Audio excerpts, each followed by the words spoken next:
મિત્રો, શું તમને કમરની, ગોઠણની, હાડકાના દુખાવાની તકલીફ છે અને તમે ઘણી બધી દવાઓ લેવા છતાં પણ તમને રાહત થતી નથી? તો આયુર્વેદ શાસ્ત્ર પ્રમાણે એક ઈલાજ અવશ્ય કરવો જોઈએ.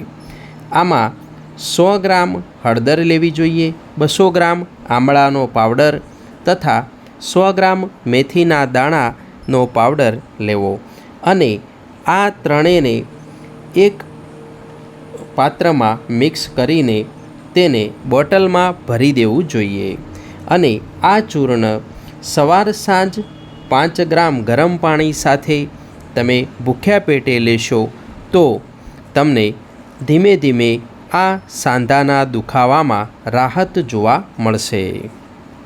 મિત્રો, આમળા, હળદર અને મેથી દાણાનું આ ચૂર્ણ તમારા સાંધાના દુખાવા માટે ઉત્તમ જડીબુટ્ટી સમાન કામ કરશે.